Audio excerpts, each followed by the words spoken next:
Hi, everyone. Welcome to Mini Scroll, the daily internet culture podcast, bringing you the biggest stories from social media, the creator economy, and the digital space every Monday through Thursday. I'm your host, Lauren Meisner, the founder of the youth digital media brand Centennial World. Welcome back to Mini Scroll, everyone. If you guys are YouTube watchers, you might notice that the studio looks a little bit different. So we are recording Tuesday to Friday, so every day this week, basically, interviews for a podcast mini-series that we are starting next week. It's called Let the Girls Game, and it is going to dive into the history and the experiences and the struggles of women in gaming and streaming. So that will run every Wednesday. Instead of Mini Scroll, it will replace Mini Scroll. So the episodes will be like 10 to 15 minutes like Mini Scroll every Wednesday for the next 5 weeks. So because of that, we've had to redesign the studio so that I could have people with me. Anyways, it's not really that different. So if you do watch on YouTube, I'm sure it's fine. But that is why things look a little different right now.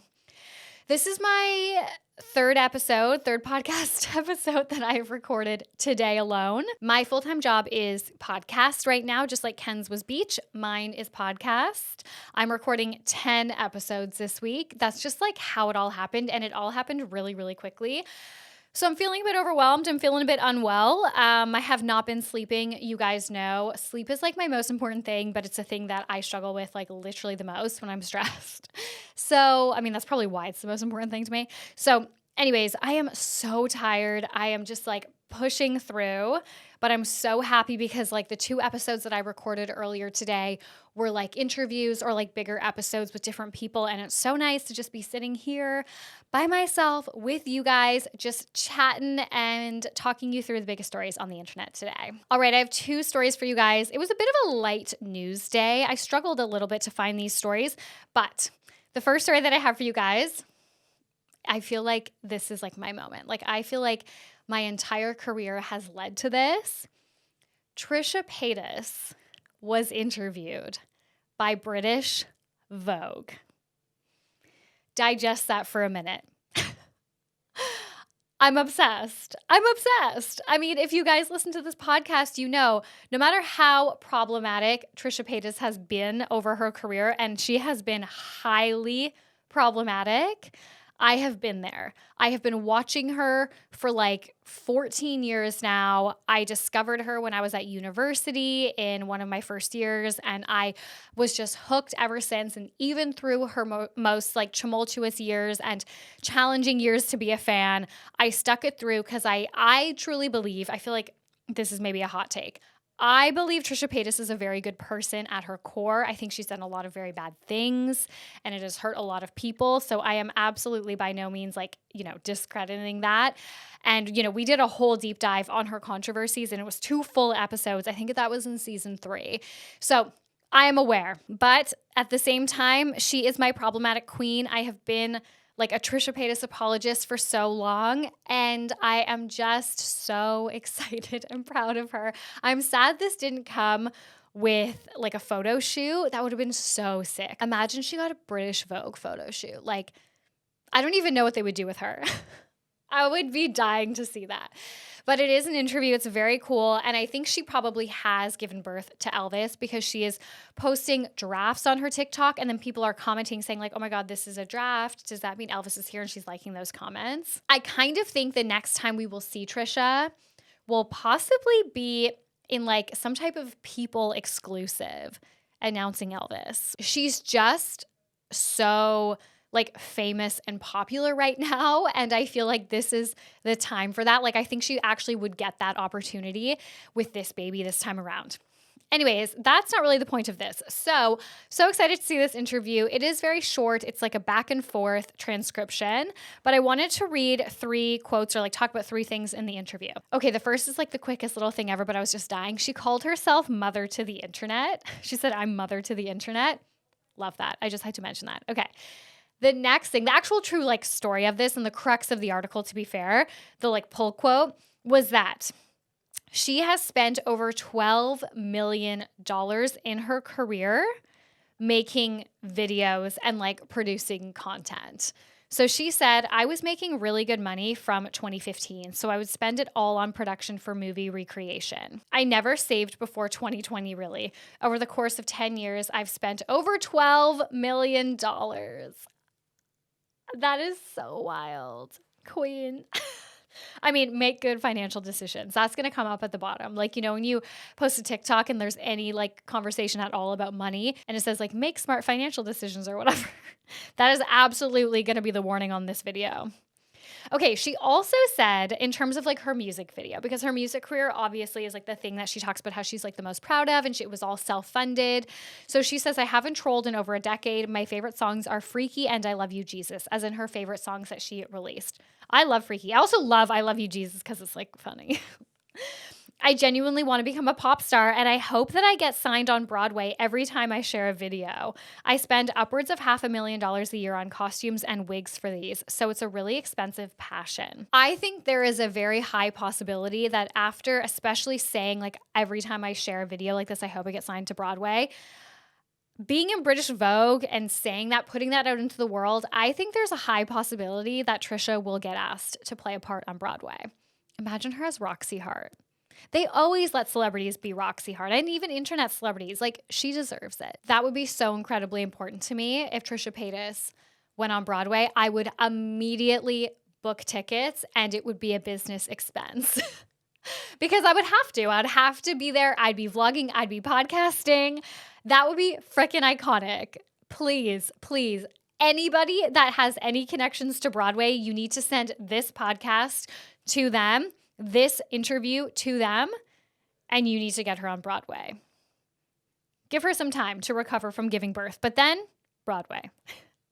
Okay, the next story that I have for you guys. So this story I actually had a hard time like piecing together, and I'll explain why, and I'll explain kind of like the take or the way that I'm going to cover it here. But basically, creator Fannita has called out the influencer industry for paying white creators like Alix Earle more than black creators. So the reason why I've had a hard time piecing this together is because I think she's been deleting a lot of videos, and the commentary about this doesn't have a very clear cut, like, here's what happened. And I think it's because it's been like happening over the course of possibly a few weeks, at least the last like couple of days. So I don't have the full picture for you guys, and I'm not like totally qualified to speak on this, but I wanted to talk about a couple things that I have seen from this whole situation that I feel like I can speak on, and that, are not kind of like out of place for me to speak on. So, Fannita, she makes commentary content, she makes comedy content, like she's a larger than life personality, and she has been talking a lot about the pay disparity between black creators and white creators on TikTok. And she recently, I guess, brought up Alix Earle. Again, I think this video was deleted. I did see like a quick clip of it, like a stitch at the beginning of a video where she like mentions Alix Earle. And what has happened is a lot of people have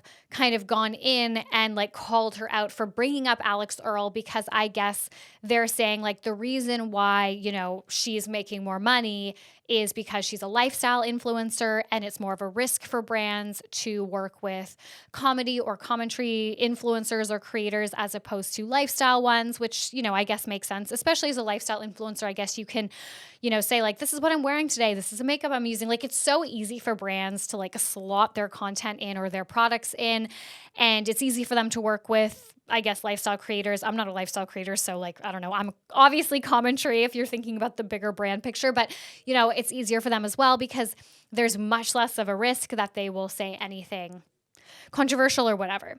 So that's like one side of it. The other side of it, though, is that regardless of, maybe the false conflation between herself and Alix Earle, she's making very valid points about the pay disparity between white creators and non-white creators.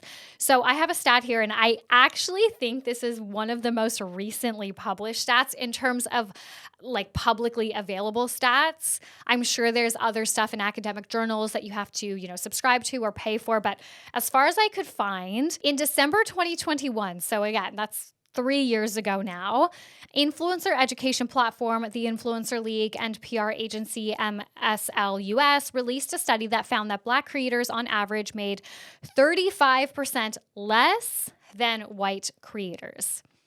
And again, this is kind of an old stat. I would be surprised, to be fair, though, if this got any better. I think there's always the belief, I suppose, that, things keep progressing and we keep getting better as the years go on with anything, but especially related to, progress like this. And I would be really surprised if that was the case. Unfortunately, I don't have a lot of faith in the industry in general. So I think that's kind of the first piece of the story that I wanted to touch on, is that the points that she's making are really valid when it comes to that. The other thing that I wanted to touch on is how her community is calling her in, I would say. I mean, some people are definitely calling her out. But I would say if you think about the recent examples of creators who have kind of spiraled like this, and we've seen it many times.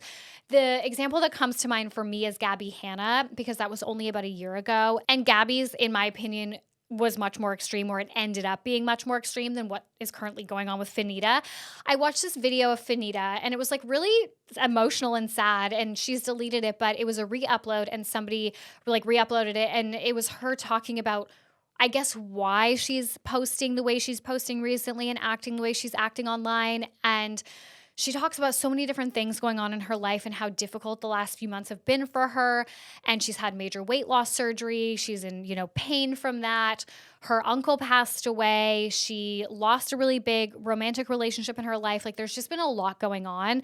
And again, I don't follow her close enough to really comment on any of that, but I just feel like her opening up like that and then seeing how people, I guess her community, her followers are talking about what is going on, I see it as much more productive than I think how we treated Gabby Hanna, for example. I think when Gabby Hanna was going through everything she went through on TikTok last year, I know it got really extreme, but before it kind of ended up in people calling for wellness checks and stuff, even before then, there was a lot of people making fun of her, and it's been really interesting, the contrast for me to look at how people are talking about Fannita, because it's not that they're not being critical of her actions, but they're doing so in a very respectful way, I would say, even in a video that is saying she's wrong for XYZ and these videos and what she's saying is not okay and whatever.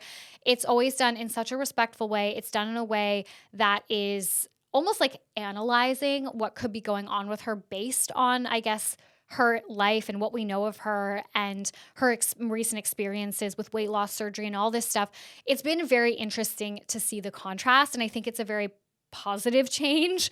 But no matter what creator is kind of going through something like this, when a creator is going through something like this, I think we always just need to remember, and I think Fannita's fan base has done this well, you're putting yourself online for millions of people to consume basically your life, your thoughts, what's going on with you. And that at some point would drive most people insane. And I don't mean insane forever, and I don't mean insane in a derogatory term, but I just mean, I think the level of fame, the rate that people become internet famous these days, it's unprecedented. It's nothing like before. You blow up overnight. How do you handle this? We're not supposed to hear constant criticism from people all the time. We're not supposed to know what millions of people think about us. That would be a very difficult experience for anyone. And I think, we see celebrities and influencers reach a breaking point. I wouldn't say frequently, but we don't see it. It's not uncommon for it to happen. I mean, okay, I would argue that we have seen Taylor Swift reach a breaking point with Tortured Poets Department. I love that album, but half of that album is her calling out her fans and the media for talking about her and judging her. And there are a few songs in there where it's oh, okay, you are not okay.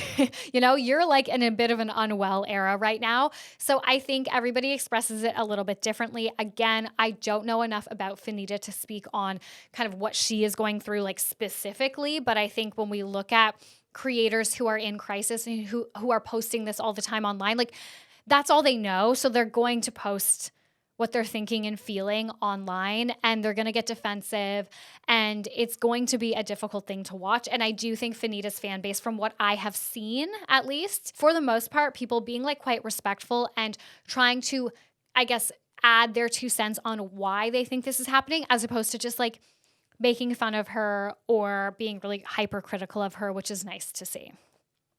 Anyways, I don't know if that's like really a story because I don't have the full picture of what's going on. I found it very difficult to find, and I didn't feel like a lot of what's happening was like respectful or right of me to speak on. And that's all I have for you guys today. I'm sorry if this was such a random episode, but I will be back with you guys tomorrow, of course, and I'm sure there will be more stories, more tea going on. But thank you so much for listening to Mini Scroll.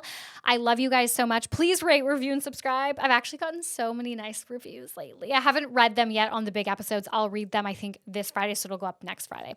But anyways, thank you guys so much for listening to Mini Scroll. I love you guys, and I'll talk to you tomorrow. Bye.